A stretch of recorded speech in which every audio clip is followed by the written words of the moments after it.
say he won, but you know he won in that aspect. Shit, man. I know that this next piece of info is related to the topic last week of Troy Ave, man. Some new news came out this week. His lawyer was filmed a video interview with Lisa Evers from Fox 5 News in New York. Also, host of Street Soldiers on Hot 97. Basically, there's some new information coming out about the Troy Ave situation where they want more information, is basically what his lawyer said, and they got an email up there for people to, I guess, drop info. I guess you can snitch on an email now and be anonymous. Nah, there's no way. The NYPD gonna find your ass. But I guess, you know, they need help with witnesses to help Troy beat the case. But supposedly what's going on now is that the police believe that he didn't shoot himself or kill his friend, and they looking for a new shooter. So, you know, we'll see what happens with it. But, man, shout out to Troy Ave, man. Hold your head. Hovain was good. I heard that they dropping the Troy Ave mixtape on the 6th, which is, I believe, the year anniversary of his album dropping. So we'll see what that does. But that kind of segues into the theme today of people not showing love and people being unappreciative. And I'm going to touch on that, man. Just so y'all know, the nigga blacker than Wesley Snipes is in the building. The Sultan is in the building. They ready to go at the top of the hour. You know what I'm saying? So y'all going to get a sneak peek of that barbershop talk, that world famous barbershop talk that, yo, son, I was looking at the numbers from when we did this shit, what was it, 2 years ago? Yeah. The numbers is stupid. When we get on this shit, it's going to be, they going to be hurt. That's all I'm going to say. They going to be hurt. But anyway, this goes back to the theme of the day. I have, you know what I'm going to call this shit? I'm going to call this shit the State of the Union with Vinny fucking Venom. The commission. As y'all know, I'm a Troy Ave supporter. Always have, always will be. But I want to tell y'all, with New York specifically, DJs, fellow artists, this is where the city fucked up at. This is where y'all fucked up at. And y'all not showing him love and y'all hating him made him feel unappreciated in his own town. And that could have caused a lot of what happened with Troy Ave last week. Give me a motherfucking clap. Thank you. Don't you love how I just said how I intertwine that theme with what we about to talk about? It's beautiful. It's beautiful. Let that AK go off.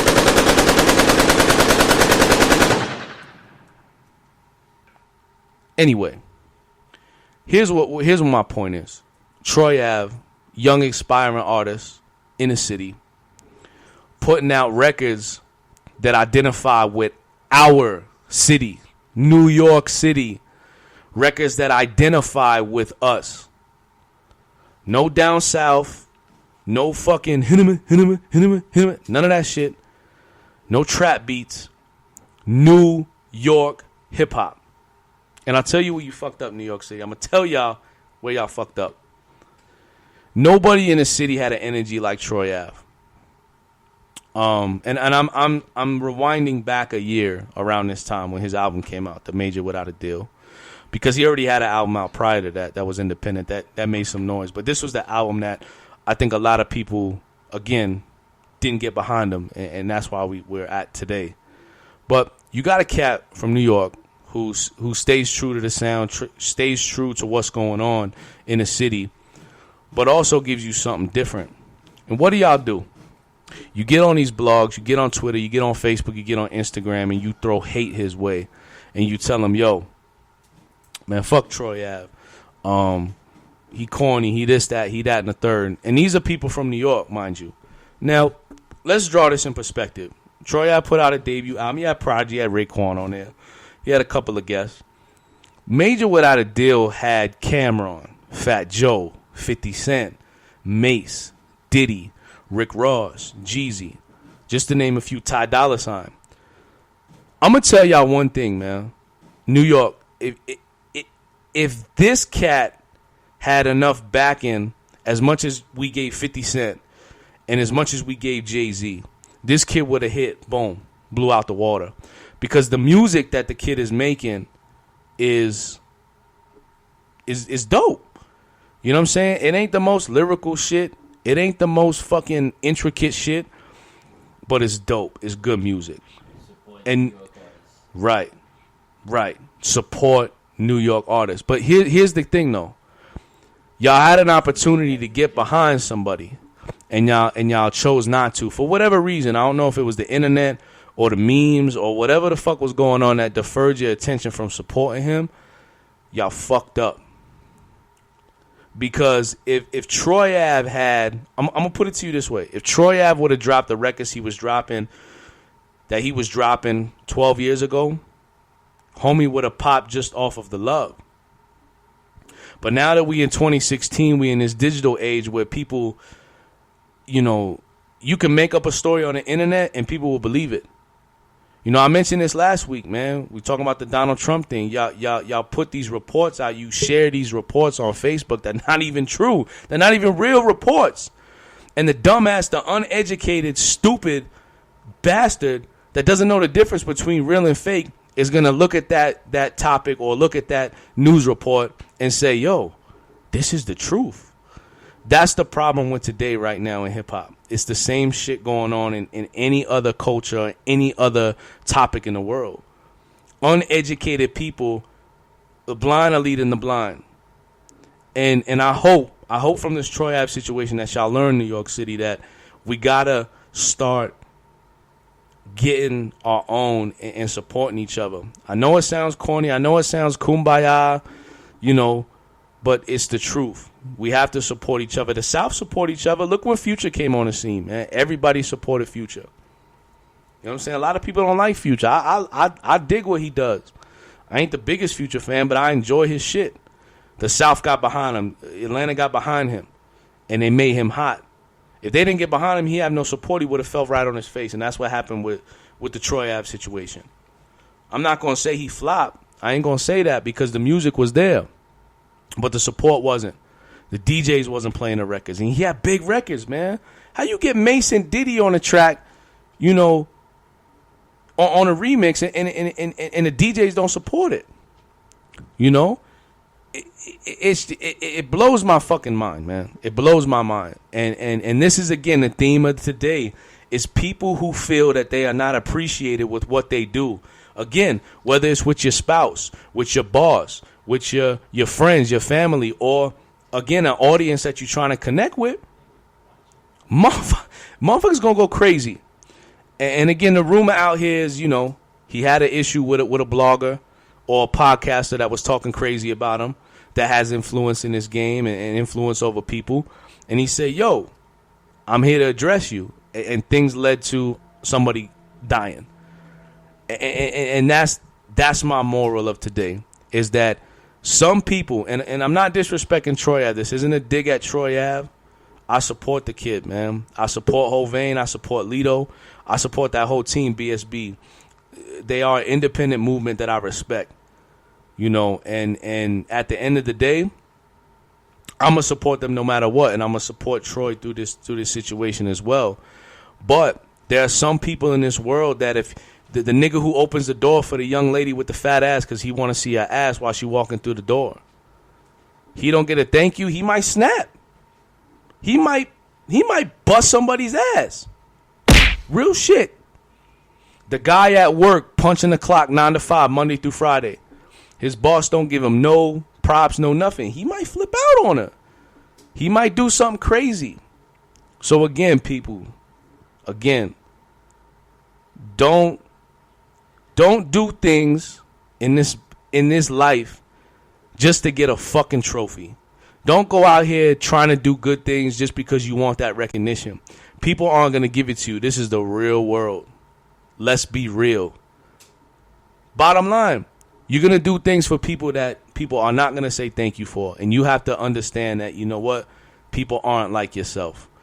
Like I said, man, look, take a look in the mirror, man. Take a look in the mirror and say, you know what?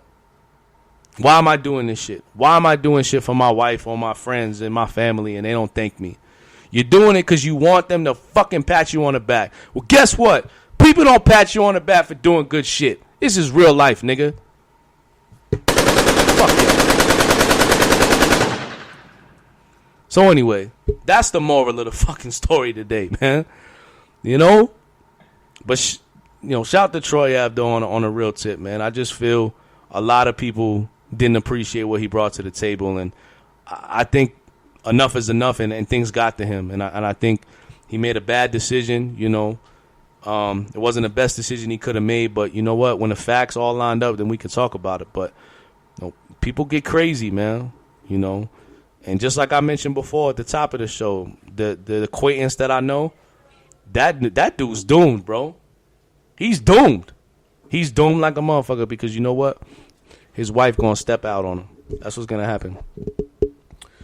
Because he's too needy. Because we're in a Drake era where people are in tune with their feelings and shit.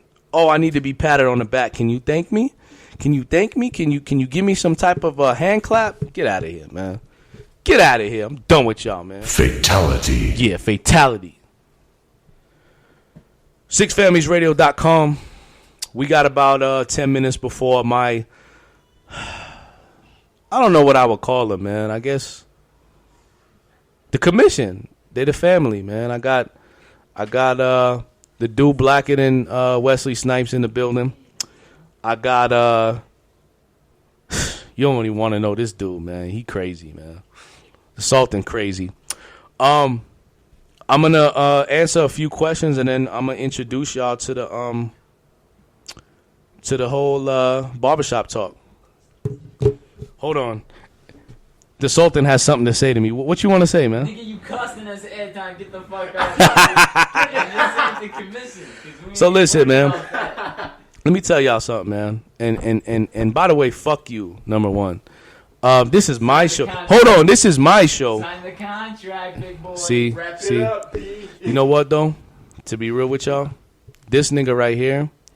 This isn't his show. This is the sit down with Vinny Venom. This ain't the menstrual cycle with fucking All Sultan. This is the sit down with Vinny Venom. Anyway, we'll get to y'all in a minute. All right.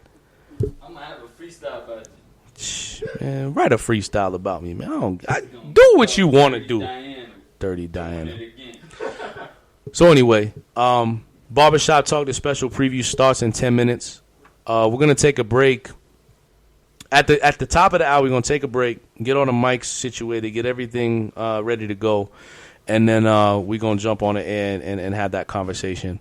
So this is a question that I had from last week that I didn't get to touch on. Let me go back to the guy's name. Bear with me just a moment. You know what? Fuck your name. His question was, who is your top 5 right now as far as MCs are concerned? And to be honest with you, my friend, I'm not going to answer that question because I'll be here for fucking 10 hours. And it'll cause a fight between somebody, or somebody will get pissed off. But I'm going to give it to you anyway.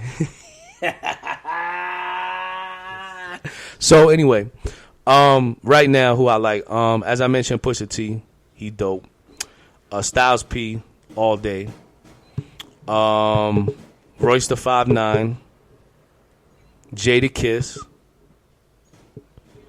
I said the last one, someone that I've been really that I've been fucking with for a little while now, tuning in with his stuff. Dave East. So those are the top 5 right now. So I like a lot of cats though, man. There's a lot of dope rappers out here. So but right now, on the spot, that's the top 5. Let's go to Twitter, man. I know I got some questions on Twitter. Hold up. By the way, again, like I said, if you want to call in and join the show, Skype, 6 Families Radio.